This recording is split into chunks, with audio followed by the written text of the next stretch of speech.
Kita juga nggak bisa buat apa-apa, kita manusia. Kita berusaha, berdoa aja. Ini cincin. Dengerin baik-baik ya, Malaysia tuh unik bro. Negara ini menganut sistem monarki konstitusional, alias ada rajanya tapi bukan raja semena-mena. Ada aturan, ada hukum, dan ada... Di Malaysia tuh banyak banget orang kaya, tapi kita mau bahas yang beneran kaya, bukan yang cuma ngaku-ngaku sultan di medsos, tapi cari duit sampai ke luar negeri. Gara-gara di Indonesia dijuluki dengan sultannya daripada Malaysia, wanita ini bongkar orang-orang kaya di Malaysia hingga peranan sultan di Malaysia seperti apa. Aduh, cekukan. Sorry sahabatku semua. Jadi wanita ini itu seolah-olah menyindir Mas Aisar Khalid. Kalau dia orang kaya, kenapa dia sampai live berjam-jam kemudian mencari uang di negara orang?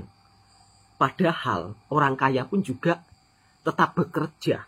Assalamualaikum warahmatullahi wabarakatuh. Apa kabarnya sahabatku semua? Kukira Mas Aisar Khalid itu sudah tidak jadi bahan perbincangan oleh netizen Indonesia ya. Tapi kali ini masih menjadi perbincangan hangat. Karena kontennya yang berbagi demi cuan, dia berbagi di Indonesia ada maksudnya. Kalau dia kaya beneran, nggak mungkin live berjam-jam di negara orang. Kemudian wanita ini membongkar sosok-sosok orang kaya di Malaysia. Tapi nggak semuanya. Sebenarnya orang kaya di Malaysia itu juga banyak, tapi banyak yang tidak menunjuk-nunjuk.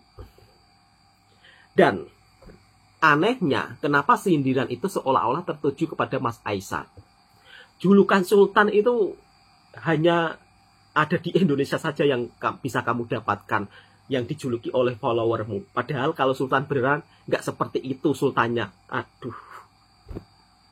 Kenapa sih kita selalu masih punya sifat iri hati? Influencer Malaysia, Mas Aisar Khalid ini, ke Indonesia, kalau dia membuat konten berbagi, kan nggak masalah. Berbagi loh.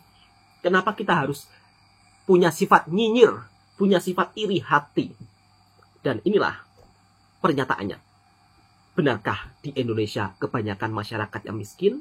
Sehingga Mas Aisar Khalid, waktu podcastnya kemarin, dia memberikan sebuah fakta yang mungkin pahit untuk kita dengar. Tapi ya, kenyataannya seperti itu. Kita simak videonya. Ternyata inilah alasan Aisar Khalid rajin bikin konten di Indonesia. Menurut Aisar Khalid, di Indonesia lebih banyak orang susah dibandingkan dengan Malaysia. Secara belak-belakan, ia menyebut bahwa Indonesia banyak memiliki orang miskin, sedangkan di Malaysia susah untuk menemukannya. Bukan ngomong tanpa data, Aisar pun dengan mantap mengiyakan hal tersebut. Ia mengaku hanya berbicara sesuai fakta di lapangan yang sering dijumpainya. Banyaknya orang miskin di Indonesia, menurut Aisar disebabkan karena jumlah rakyatnya yang sangat banyak. Selain itu, Aisar juga menyinggung banyaknya rumah-rumah kumuh yang biasa ada di pinggiran ibu kota. Ia pun kemudian membandingkan dengan negara asalnya yaitu Malaysia yang jarang menemui fenomena tersebut. Meski demikian, ia tak menyangkal jika daerah pelosok Malaysia ada juga masyarakat miskin yang bisa ditemui. Namun lagi-lagi tak sebanyak di Indonesia.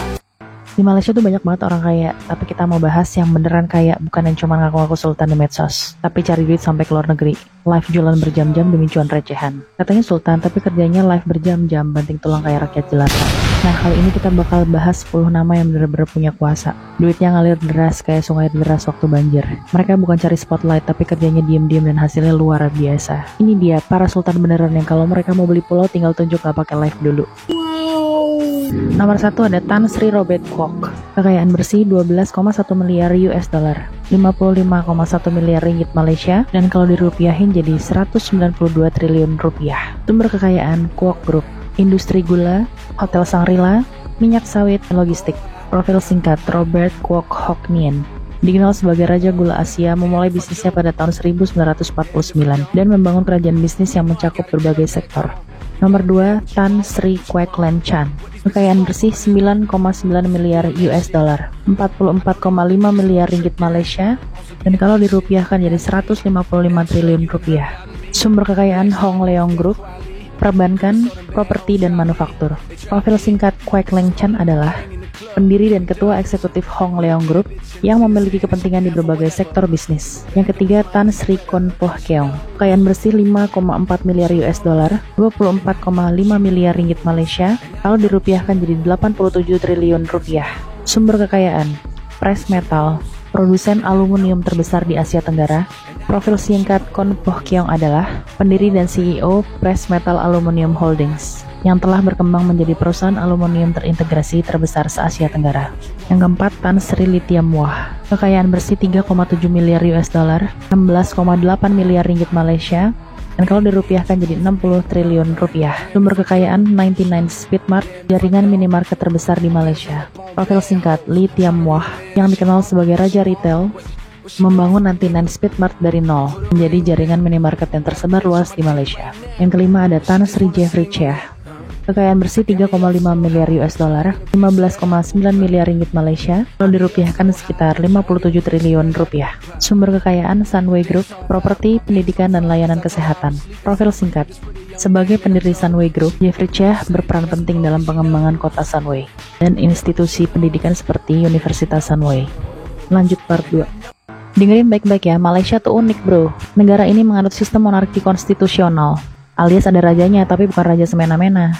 Ada aturan, ada hukum, dan ada sistemnya. Bukan kayak lo yang baru viral sehari, langsung ngaku pewaris tahta TikTok. Gimana sistemnya nih, gue jabarin. Nomor 1, ada 9 negeri yang punya sultan. Cuma negeri-negeri ini yang punya gelar kerajaan dan gelar sultan. Gue tulis di sini. Sultan-sultan ini warisan darah biru. Jadi ya, lo nggak bisa tiba-tiba jadi sultan cuma karena FYP. 2, yang di Pertuan Agong. Sama dengan Raja Nasional. Setiap 5 tahun, Majelis Raja-Raja, maksudnya kumpulan 9 sultan tadi, dipilih salah satu dari mereka jadi Raja Malaysia. Namanya yang di Pertuan Agung, nggak bisa dibeli, nggak bisa diminta, dan bukan dipilih rakyat. Ini sistem giliran antar sultan bro. Udah kayak klub eksklusif. Masuknya aja harus lahir dari keluarga kerajaan. 3, peran sultan bukan cuma simbolik. Sultan itu, ini peranannya bisa dibaca sendiri. 4, Raja Nasional. Sama dengan Kepala Negara Malaysia, yang di Pertuan Agong punya tugas seperti, ini dia tugasnya. Baca sendiri. Kesimpulannya, kalau ada yang sok ngaku-ngaku sultan di medsos, tapi bukan anak raja, bukan bagian dari 9 negeri kerajaan, bukan pula pemimpin agama atau adat, ya udah pasti palsu lah bro. Gelar sultan itu darah, gelar Tan Sri, Datuk itu karena jasa. Ngaku-ngaku doang, ya itu mah gelar dari followers bukan dari negara. Wanita ini mempertanyakan gelar sultan, mungkin menuju ke Mas Aisar ya. Kalau Mas Aisar Khalid kan di Indonesia, itu kan mendapat julukan followernya Sultan Malaysia. Ya karena Mas Aisar Khalid ini orangnya dermawan, suka berbagi, sehingga masyarakat di Indonesia followernya menjuluki Sultan daripada Malaysia yang baik hati.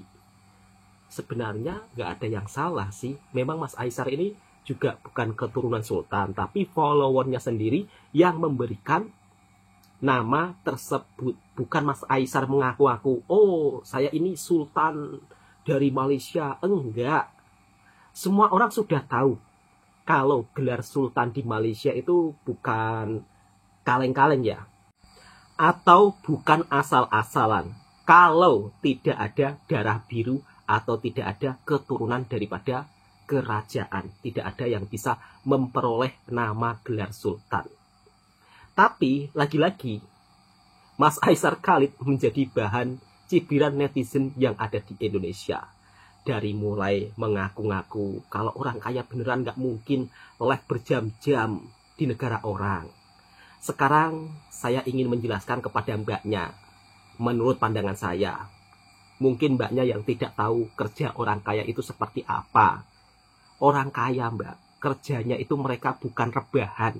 Orang kaya mbak, kerjanya itu kerja keras sekali.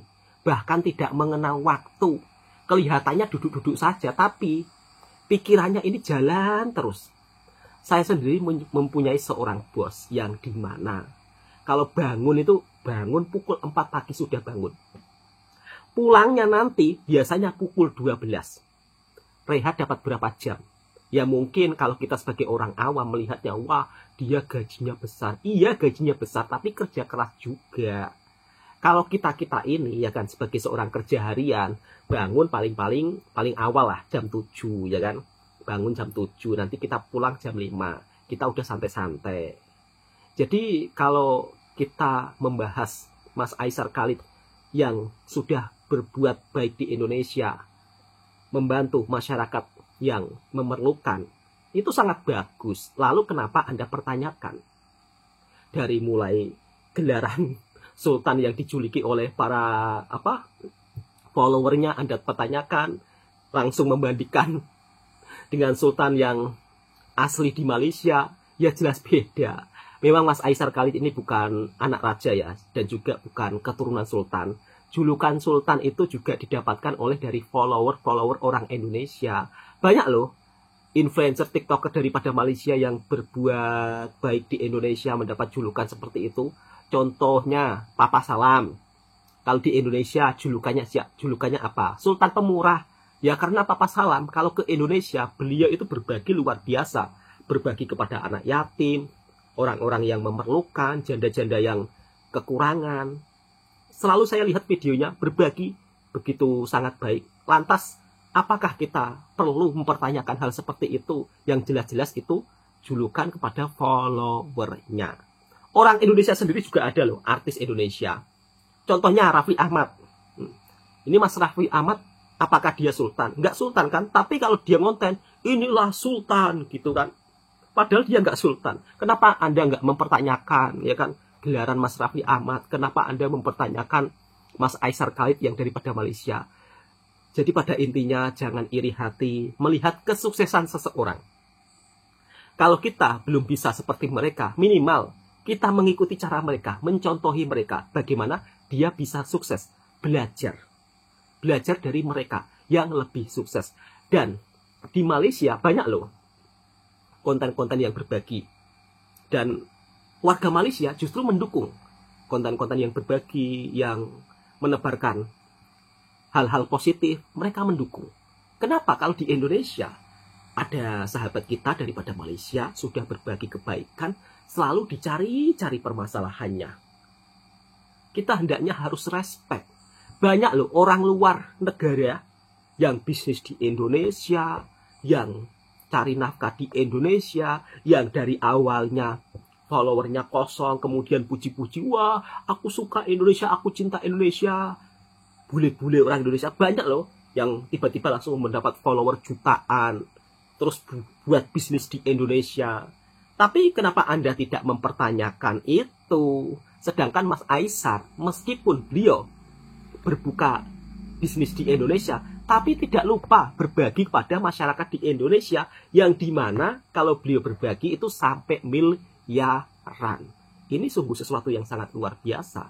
Dan inilah kita harus mencontohi ya, negara tetangga kita yang dimana dalam bab soal berbagi, mereka dikontenkan justru mendapat dukungan berbagai dari kalangan masyarakat karena sesuatu hal yang positif. Tapi di Indonesia sudah berbagi, kok dinyinyirin segelintir netizennya. Tidak semuanya netizen nyinyir tentang Mas Aisar Khalid ya, tetapi ada saja. Ini kita lihat nih, orang-orang Malaysia begitu sangat baik dalam berbagi kepada orang-orang yang memerlukan, tak kisah di Malaysia ataupun di Indonesia. Kita simak dan kita reaksi videonya. Maaf Kak, saya belum makan sejak semalam. Boleh saya datang bayar balik selepas saya dapat gaji? Boleh. Betul boleh ya? Boleh kan? Boleh. Betul boleh ya? Boleh apa tak boleh pula? You makan ya? Betul boleh ya? Boleh, makan apa-apa. Tapi macam ni you orang rugi. Tak ada lah, kalau ada rugi. Makanlah. Kalau you tak bayar pun tak apa, saya kasi you makan. Kenapa you sanggup tolong saya? Kita pun kadang dulu pun susah kan. Orang pun kita ya. Tolong you, nanti orang tolong saya punya anak tau. Tapi Anak saya pergi mana-mana, anak saya tak dapat makan, nanti orang akan tolong anak saya. Saya tak ada duit, Wow. tapi boleh saya tunjuk you orang sesuatu. okey. Saya ada satu kotak, Okey. dia kosong. Pakcik boleh tolong tiup sikit? Kenapa you duit? Oh, saya boleh minta. Tadi you cakap you buat baik, ada orang tolong anak you kan? Sini ada RM1,000, semua untuk you. You bagi I. Yes, bagi. Ada lagi, ada lagi. Masya Allah. Enggak, ada lagi. Kalau saya dari Skindific, mereka nak tolong orang yang baik hati. Apa-apa yang dalam beg ini, semua untuk you orang. Kak, Oh, mama ada duit lagi. Ada RM1,000 lagi dari Skintific untuk you orang. You boleh bawa anak you pergi main rezeki mereka. Masya Allah. Sampai gemetar kakaknya. Ada lagi, you orang kerja bawah matahari kan? Skintific, mereka bagi make sunscreen dan sunscreen mist. Kulit you orang takkan damage semua tu you orang. Apa nama pakcik? Saya Abang Mat. Nice to meet you Abang Mat. Thank you. Saya Kak Ina. Kak Ina, saya Win, nice to meet you. Tak bawa dompet. Boleh saya tunjuk you satu magic untuk tukar satu makanan. Paling murah pun tak apa. Tak payah tunjuk lah, saya kasih tunjuk.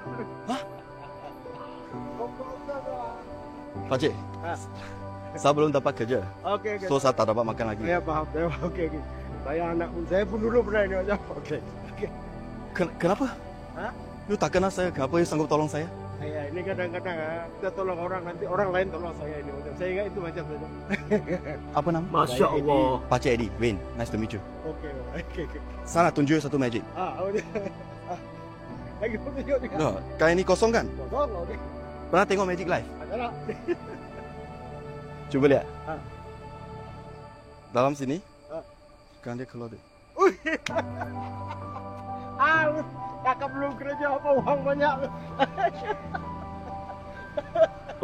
Masya Allah. RM1,000 ni untuk you. Jangan tahu. Itu awak. Bukan, ini untuk you. Ada lagi, kawan saya dari Carry Home, dia juga nak Pakciknya tolong sampai orang yang menolak. baik hati. No problem lah, bawa je dah lah, okey. Sini ada RM2,000 dan satu tin Carry Home Goat Milk. Semua untuk you. Masya Allah. Apalah, saya sudah belanja ini saja, lu kasih ini macam banyak. Ayo, saya banyak. Ini macam banyak cepat itu datang balik. Dengan apa-apa yang sedang berlaku di luar, saya harap to spread more love. Semua untuk you. Ayah, betul. Betul. Saya pun takut orang ambil. Jangan risau. Pakciknya Saya pun harap sampai duit ini takut. boleh ringankan beban you sikit. Ya, insyaAllah. Banyak lagi mau pakai rumah sana. Masya Allah. Sampai tak percaya pakciknya. Itu dari atas lah. Tolong Tuhan, tolong saya lah. Kita juga nggak bisa buat apa-apa, kita manusia. Kita berusaha, berdoa aja. Ini cincin berlian ibu. Masya Allah, Cikgu Sari. Assalamualaikum. Apa kabar ibu? Ini ST-nya berapa ibu? 4.000-an. 4.000. Satu ibu. Pakai jeruk nggak? Nggak pakai jeruk. Gimana perdagangan ibu? Ya, selama Januari. Hari ini sudah berapa juta jualannya? Amin, Allahumma amin. Ya Allah, kalau berjuta lagi ngobrol. Lagi ngobrol nangis. Sehingga sekarang hasilnya berapa? Sudah berapa? 800.000. Ya Allah. Oh, belum. 500.000. Enggak sampai. Di TikTok tuh. Ini lagi curhat berdua ya Allah. Curhat kenapa ibu? Cerita sama aku, apa masalahnya? Kerjaan susah. Kerjaan susah. Uang susah. Selama Januari, lagi Januari ambrol. Oh Selamat gitu. Januari. Ibu namanya apa? Usahanya ibunya ini Namanya siapa? agak Mama. turun. Ibu Nenden. Denden. Mbak ini? Saya Ibu Yeni. Ibu Yeni. Sekarang sudah punya anak? Udah banyak. Banyak. Masih. 11. Jangan. Kenapa curhat sama aku juga? Kita sama-sama curhat hari ini. Aku juga punya masalah. Suami sakit jantung. Kalau nggak punya BPJS, Suami sakit jantung. tuh lagi tidur. Oh, kenapa jantungnya? Penyumbatan 100% udah. Sudah 100%. Ya di sebelah kanan. Kan kemarin kirain 80 pasang ring ternyata nggak bisa dijebol sampai kejang-kejang. Terus akhirnya kemarin dioper ke Harapan gitu. Oh. Semalam nanti hari Rabu kesana lagi kontrol. Kata saya kalau nggak dapat BPJS mah Aduh. aduh, saya diamin aja suami saya. Kemarin aja 80 juta kalau bayar mah. 80 juta. Pasang ring. Justru sekarang apa operasinya bila? Kapan nanti ke operasinya? Kalau namanya BPJS ya jadi jadwalin. Ya, Tapi 80 juta banyak ya. Anak ibu berapa orang? 2 sih. 2. Sudah 100% bahaya itu. Karena ada alatnya yang bisa bantu tapi nggak di cover BPJS kata yang di JHC. Kemarin kan saya di JHC, Jakarta Heart Center Matraman. Nggak bisa nembus Pak. Untung dokternya baik banget tuh dokternya. Begitu. Tak apalah, doa banyak-banyak sama Allah. Iya. Emang Semoga diberi jalannya. Aku juga kerupuk Pak, punyanya kerupuk. makan aja, nggak apa-apa. Makannya kerupuk. Ini berapa ini? 5.000. 5.000.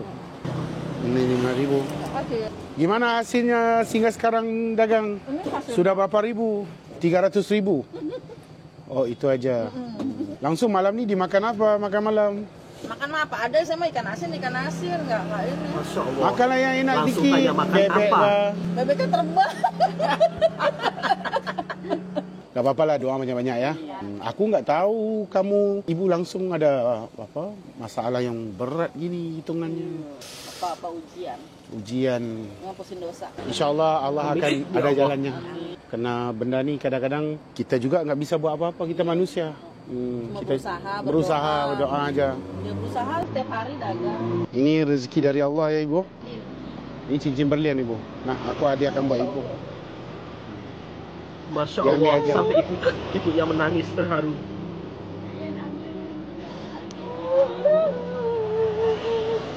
Tak apa-apa ibu.